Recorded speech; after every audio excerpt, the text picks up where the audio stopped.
Alors je connaissais le pas de basket à l'entrée pour être refusé dans les boîtes de nuit, mais je ne connaissais pas encore le pas de passagers handicapés dans un vol Air France Paris-Brest. C'est ce qui s'est passé hier quand Christophe, le papa de Mathis, m'a téléphoné en m'expliquant très clairement que son fils ainsi que 7 autres de ses camarades ne pouvaient pas rentrer dans ce vol au motif qu'ils étaient épileptiques. Le pilote les aurait refusés. Simplement qu'ils étaient trop nombreux et que ça outrepassait les règles qu'ils avaient instituées avec la compagnie Air France. Parce que le vol 73-70 à destination de Brest était en délégation de la part d'Air France auprès de la compagnie Bulgaria Air.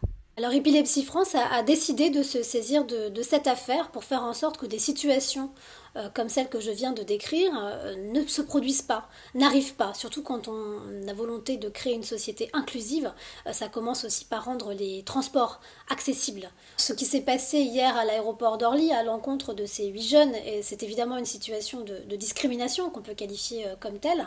En revanche, elle pose aussi deux questions. La première question, c'est l'uniformisation des règles dans le cadre d'une délégation de ligne aérienne, c'est-à-dire que là, Air France a délégué cette ligne à Bulgaria Airlines, le fameux Paris-Brest. Donc quelles sont les règles qui priment? Est-ce que ce sont les règles d'Air France sur le territoire national? Et puis en plus sur les billets, il est clairement explicité que c'est Air France qui gère cette ligne-là. Ou est-ce que ce sont les règles de Bulgaria Airlines qui doivent primer sur le sujet? Et puis la deuxième question que cela pose, c'est évidemment comment Air France choisit ses partenaires de sous-traitance.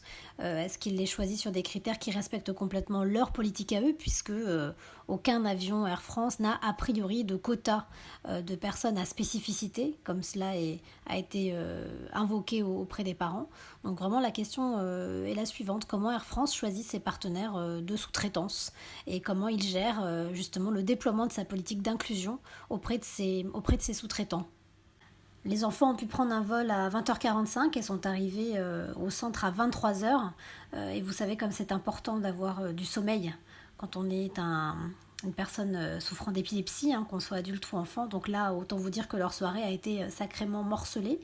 Et puis au-delà de ça, en ayant discuté avec le service communication d'Air France, vraisemblablement, Bulgaria Air va continuer d'assurer des lignes intérieures, Paris-Brest, Paris-Clermont-Ferrand, Montpellier et autres, sur une période qui court jusqu'au 27 octobre. Donc la situation peut se reproduire, ou j'espère du moins qu'Air France aura une vigilance plus forte là-dessus. Mais voilà, reposons-nous la question de comment Air France choisit ses prestataires pour des lignes intérieures. La question reste entière.